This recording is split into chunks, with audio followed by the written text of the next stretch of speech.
A new hire costs you money until day 32. For a manager, 72 days. Here's something most restaurant operators never calculate. So what happens when someone quits before they pay off? We asked the National Restaurant Association's chief economist, Dr. Chad Moutray, how restaurants keep their best people long enough to matter, and why the answer starts in those first 90 days. Stick around and watch the full episode to learn how.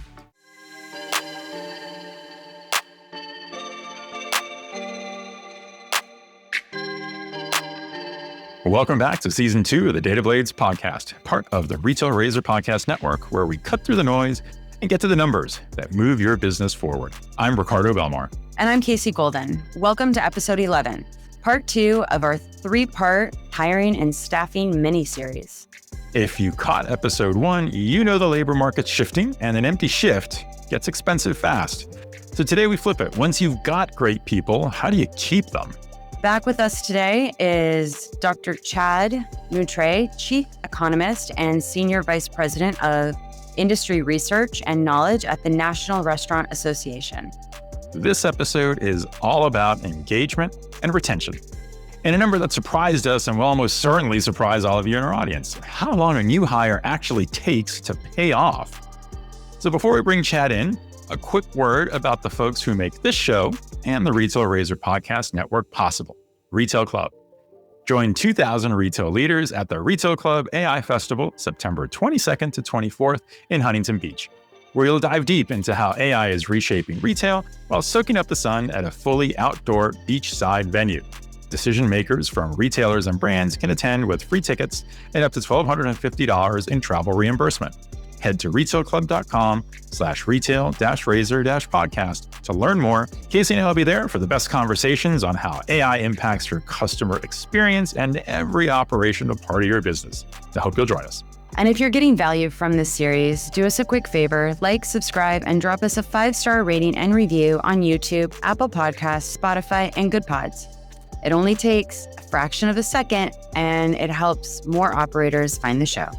All right, with that out of the way, let's get into it. Here's part 2 of our deep dive into how to keep and engage your recently hired staff with Dr. Chad Moutray, Chief Economist and SVP of Industry Research and Knowledge at the National Restaurant Association.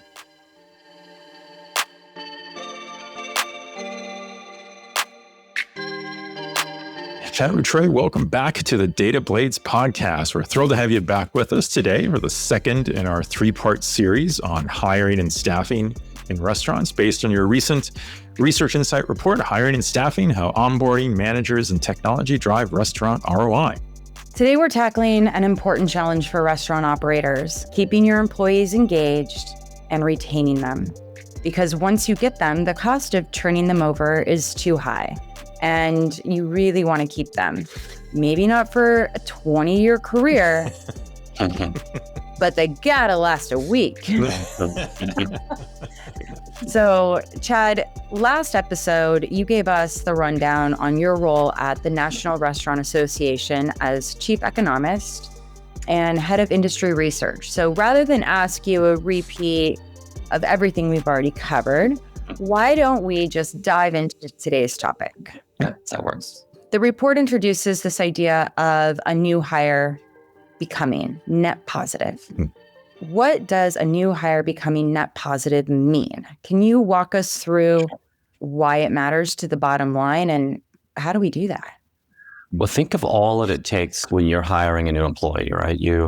You've got to go out and post the position. Maybe you're having to pay in Indeed or one of those job posting services, right? You got to do the interview process. That's a lot of manager time, right? To go through all of the interviews and the screen and all that stuff. But then once you find the right candidate, there's your orientation and some kind of overall process.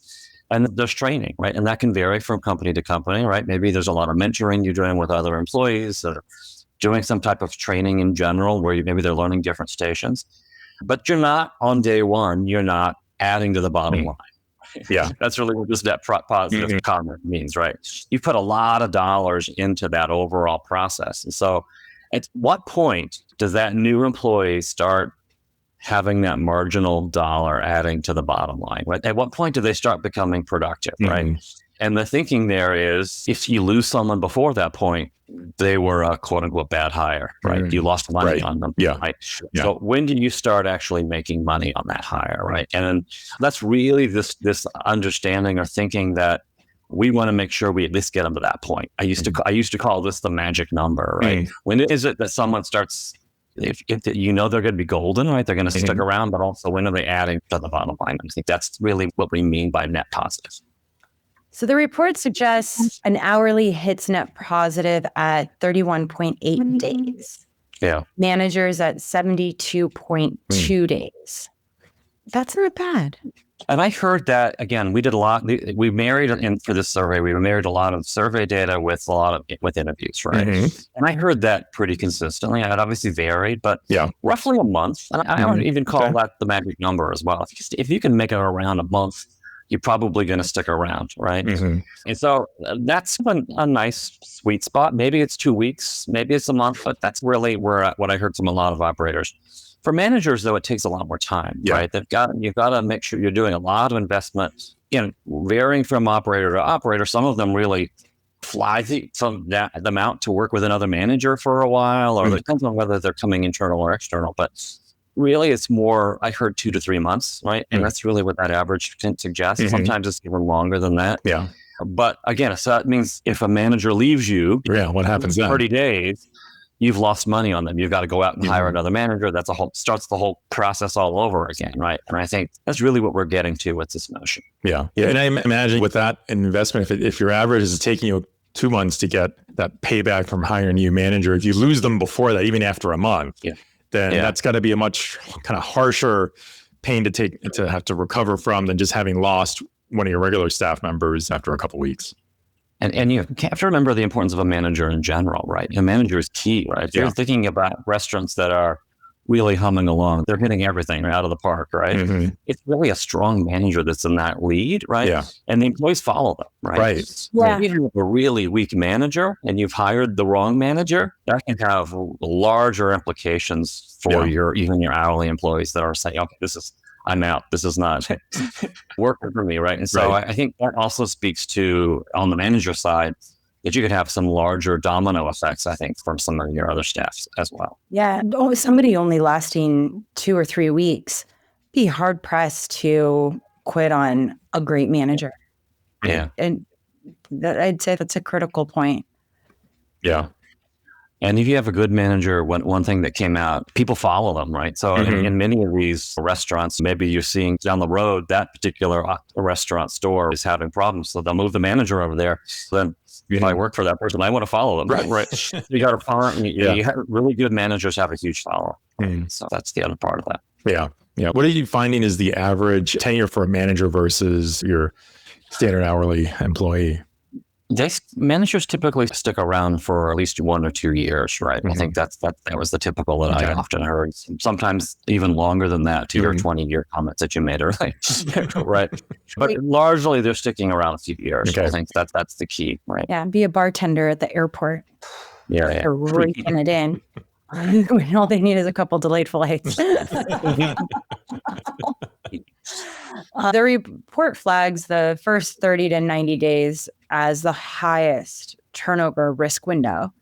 What's actually working to keep new people engaged through that stretch?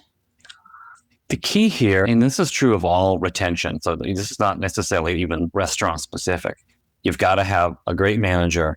They've got to communicate, right? I think making sure that you're feeling heard, right? If you have suggestions or you're having some issue that you're feeling heard early on in the process, hopefully you are clearly told about what your expectations are in this role, right? I think some of that attention comes that maybe you were sold something as far as what the job was going to entail, and then you get in there and it's a little different than that. But I think it really comes down to that. It also comes down to maybe training, cross-training, so that, again, you can fill in other places that makes you feel more needed and more useful.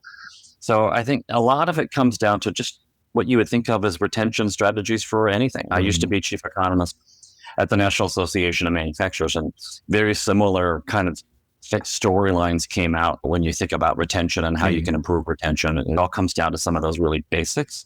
You often hear that you don't quit the job, you quit your manager, right? So again, that collaboration, I think, is key there, and really making sure that, again, if I'm working for them, I'm going to enjoy the experience, enjoy working with my colleagues, and enjoy working with the manager, even if it's a stressful position. I think that you're gonna get kind of benefits from that. Yeah. Staying on this theme of the importance of that manager and kind of those skills and traits that you want that manager to have to help build that culture and to lead that team. Are you finding are some of those leadership qualities that matter so much to really impact retention specifically from the manager? I think it all comes down to communication and setting expectations, but also helping to really strengthen those strongest employees, right? Nurturing them. If you think about where managers come from, they often come from working their way up from, maybe you hear stories about CEOs of restaurant chains that started as a dishwasher, right? What is that path, right? To make sure that I can continue to move up in the system, right? And so I think nurturing those stronger employees, finding new avenues for them to also have some leadership roles, to really work with other employees, I think those are all helpful. Strong communication skills, right? Being able to work under pressure, right? The last thing you want to do is get into that rush hour and your manager's kind of losing it, right? So I think all of those things are key. Strong managers also look really at all the numbers, right? And I think, again, when you're looking at different restaurants in terms of the ones that are knocking it out of the park, those managers are hitting on all of those key metrics of operations and making sure they're hitting their sales targets and retention targets and all that kind of stuff. And I think that having that holistic view, but also that personal touch, I think is key. Yeah. And I think there's a line in the report that mentions how with good managers, oftentimes you hear that they make the restaurant environment feel calm when they're not there, which I think is an interesting one to me, because that kind of speaks to the effect they have even when they're not in the room. Oh, yeah. You want the manager out there talking to customers, making sure the customers are happy and doing that. You don't really, if they're back in the kitchen, it's because you aren't doing shots, maybe. It kind of speaks to what we talked about last episode about this being a high touch environment. Yeah, but this is a high touch world where you want to make sure your customers are happy. And I think when you have really great employees in the kitchen and doing customer service, the manager can really focus on just the big picture and making sure customers are happy and everything's coming out timely and in a great quality. So if you're an operator and your budget might be tight, where would you tell me is the highest return place to invest in? Is it around retention? Is it in onboarding, mentoring, scheduling to provide consistency to the team members, or creating a development path? Can I say all the above? They're all important, right? They're all important. I think number one, investing in some of those tools early on. I think that orientation, that overall process on those, what does that look like? I would often ask operators, what does your orientation look like, right? And there's a lot of them that have really great ideas, like going around and doing some cross-training or some things along those lines. But I think just in general, how are you making sure that your employees are really scaling up, becoming productive pretty quickly, getting to know their various colleagues? And I think all of those strategies even the ones I talked about earlier, are key to that overall conversation. Super discussion, Chad, on how to keep those hard to find hires on your staff engaged. And really, retention isn't easy, but it pays off in the long run. And a little bit of extra focus to your managers might be your first door to open. Where you get the best payout. The word I was searching for a second ago was scavenger hunt. There was an operator who had a scavenger hunt, and that's how they introduced new employees to various parts of the operations, was they had to go find people or find certain things. That was the example I might. No, it's a great way of gamifying the whole training and onboarding experience, right? That's super interesting. Chad, if anyone wants to dig deeper into the data from the report and learn more, what's the best way for them to reach out and do that? You can look at the National Restaurant Association's website, which is www.restaurant.org. You can always follow me on LinkedIn or X. I should say X instead of Twitter. It's always Twitter. Or wherever else, because we do a good job of kind of getting a lot of this stuff up. All right, perfect. So we'll also have links to the report in the show notes. So next time we're going to be closing the series out with what might be the big one to close out with, and that's how technology is really reshaping the way restaurants hire and train. We've hinted, I think, a few times at where that fits in, but particularly how it can speed up the process, but never really replacing that human touch element that is what makes hospitality work. Yeah, I can't wait for this one. Ricardo, I'd say that this episode is a wrap. It is.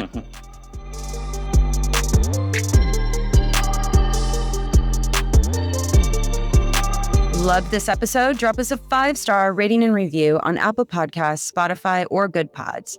And if you're watching on YouTube, like and subscribe before you go. I'm Casey Golden. Follow us on LinkedIn, Blue Sky, Threads, and Instagram, and subscribe to our Substack for highlights and bonus content. For transcripts and guest info, visit retailrazor.com.